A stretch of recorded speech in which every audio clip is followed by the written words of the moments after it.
welcome to our channel India updated MCQs।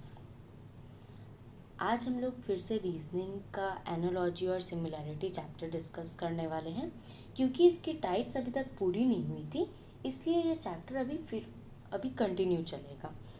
आज class start होने से पहले मैं आप लोगों को एक सजेशन देना चाहती हूँ, एंड आई होप आप लोग इस सजेशन को अपने ध्यान में रखेंगे। जब भी हम लोग किसी भी क्वेश्चन को पढ़ते हैं MCQ से रिलेटेड स्पेशली, तो उसके जितने भी ऑप्शंस हैं उनको याद रखना भी बहुत ज़रूरी होता है। क्योंकि ये ज़रूरी नहीं कि प्रीवियस ईयर का क्वेश्चन आपको ऑप्शंस के समेत कॉपी मिल जाए। अगर आपको क्वेश्चन का ऑप्शंस के बारे में भी उसका कंसेप्ट क्लियर है, तो वो आगे जाके आपको क्वेश्चन सॉल्व करने में बहुत ज़्यादा हेल्प करता है। इसलिए मैं आपको ये सजेस्ट करूँगी कि आप लोग क्वेश्चन के साथ साथ उसके ऑप्शंस को भी अच्छी तरीके से याद रखें।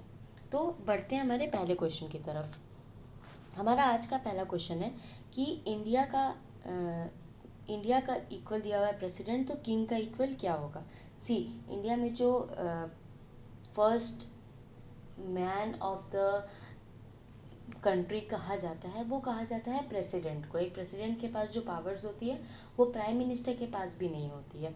तो किंग कहाँ का मतलब सबसे पावरफुल इंसान होता है।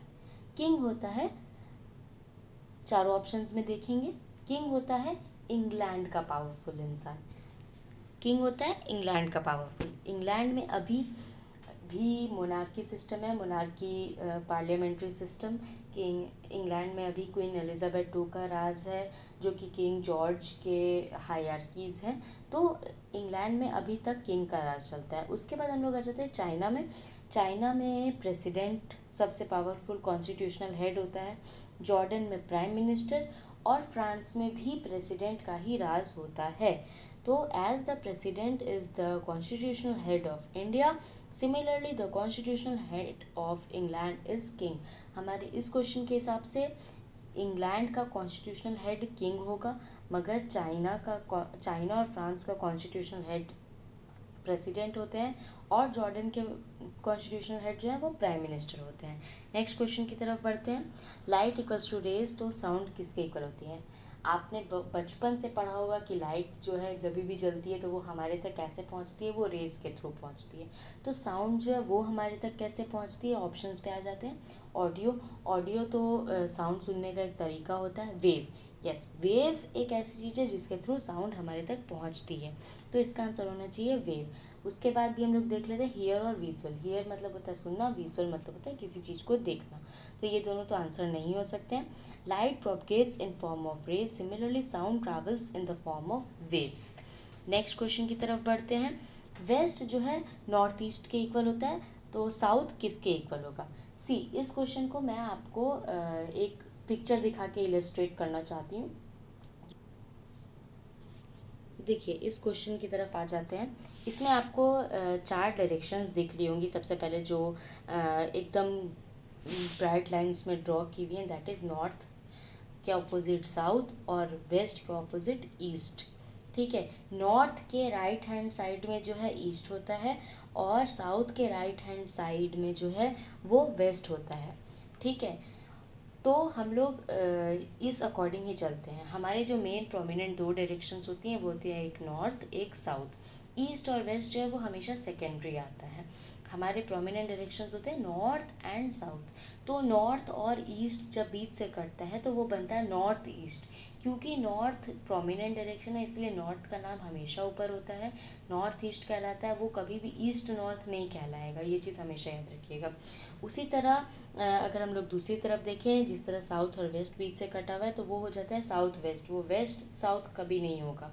जब साउथ और ईस्ट बीच से कटता है तो वो साउथ ईस्ट हो जाता है, और जब वेस्ट नॉर्थ बीच से कटता है तो वो नॉर्थ वेस्ट हो जाता है। ये कभी भी इंटरचेंज नहीं हो सकता है, हमेशा नॉर्थ और साउथ वर्ड ही ऊपर रहेगा।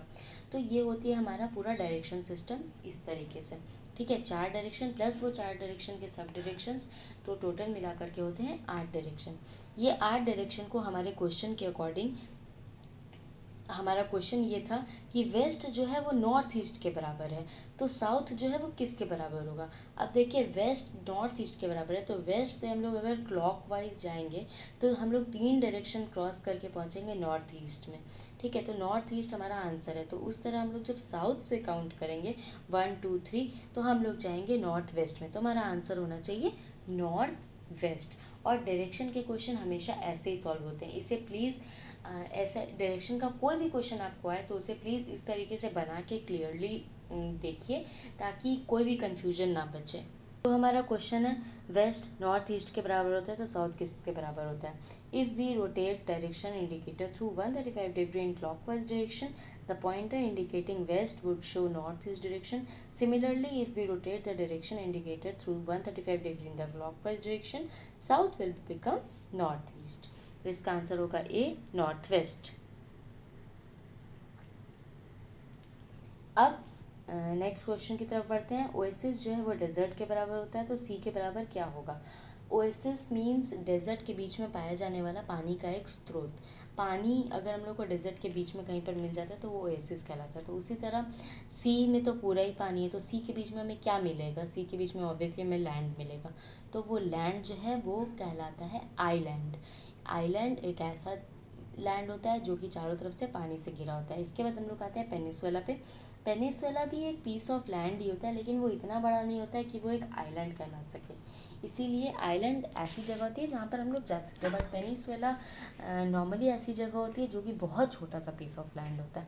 उसके बाद बैक वाटर्स और क्लिफ। क्लिफ वो होता है जो कि एक लार्ज मास ऑफ रॉक हो, ठीक है, जो कि बहुत ऊंचा होता है। जनरली क्लिफ मतलब उसे हम लोग चोटी भी कहते हैं, थोड़ा ऊंचाई पर होता है ताकि उस पर खड़े होकर लोग सी और ये सब का व्यू लेते हैं।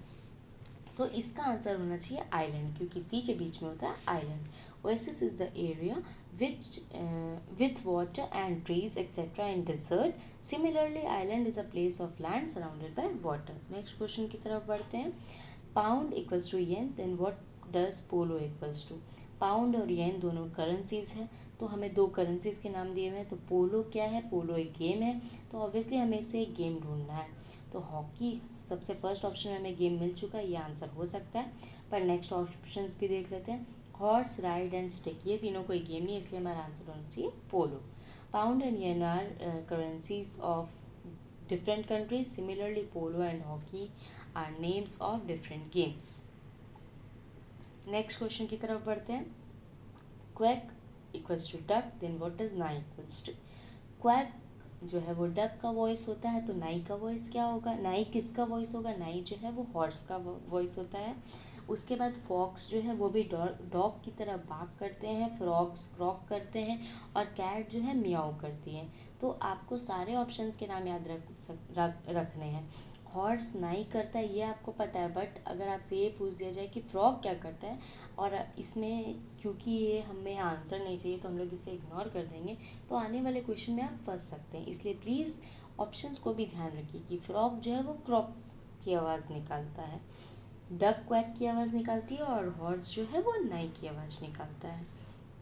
Next, dream equals to reality, then what does falsehood equals to. Dream और रियलिटी जो एंटोनिम्स हैं, उल्टे शब्द हैं।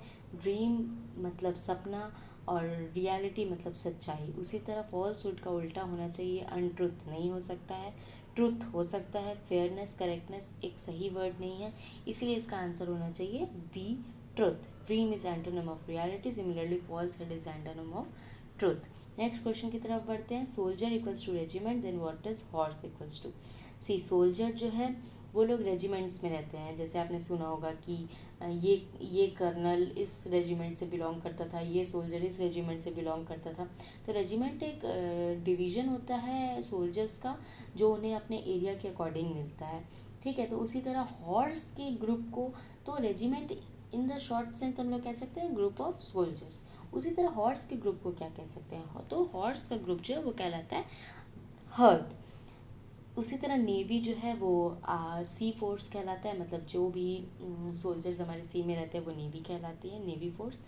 उसके बाद फ्लीट हो जाता है। फ्लीट जो है वो large group of transport that work as unit. जैसे कुछ शिप्स हैं, कुछ कार्स हैं, वो अगर एक साथ वर्क करें तो वो कहलाएंगी फ्लीट। और कैवलरी जो है वो कहलाता है soldiers who fought on horse back, जो भी सोल्जर्स हैं जो हॉर्स बैक पर बैठकर फाइट किए कभी भी, उन्हें कैवलरी कहा जाता है, जो ग्रुप होता है उन्हें। तो इसका आंसर होगा हमारा D, heard. A large group of soldiers is called regiment. Similarly heard refers a group of animals, horse. Next question की तरफ बढ़ते हैं। फिलासिस्ट इक्वल्स टू स्टैम्प, तो न्यूमेसिस्ट का इक्वल क्या होगा? देखिए यहाँ मैं आपको बताऊंगी, मेरे सेकंड या थर्ड वीडियो में एक जगह पर हमने स्टडीज़ के बारे में पढ़ा था कि study of bird, study of plant, study of insect, study of coin, study of mammals, इन सबको क्या कहा जाता है। ये भी एक क्वेश्चन था। तो उस टाइम भी कॉइन जो है वो ऑप्शन में था, उस वक्त हमने उस पर ध्यान आप लोगों ने नहीं दिया होगा, लेकिन इसलिए मैं आपको कह रही हूँ कि आपको ऑप्शंस पे भी बहुत ज़्यादा ध्यान देना है। देखिए अभी हमें कॉइन की स्टडी हमने उसमें पढ़ी थी कि वो कहा जाता है, कॉइन की स्टडी को जो भी करता है उसे कहा जाता है न्यूमेस्टिक। तो जो कॉइन कलेक्ट करता है उसे कहा जाता है न्यूमेसिस्टिक। जो स्टैम्प कलेक्ट करता है उसे कहा जाता है फिलासिस्टिक। तो जो कॉइन्स कलेक्ट करता है उसे कहा जाता है numismatic. One who collect stamps is called philatelistic. Similarly one who collect coins is called numismatic. इसी तरह मैप्स जो भी कलेक्ट करता है उसे कहा जाता है कार्टोग्राफर। ज्वेल्स क्योंकि कलेक्शन का उतना काम नहीं होता है, बट हाँ ज्वेल की एक स्टडी होती है जिसे कहा जाता है जेमोलॉजी। और सैम्पल्स की स्टडी को कहा जाता है स्टैटिस्टिक्स, जो कि बहुत ही कॉमन सब्जेक्ट है।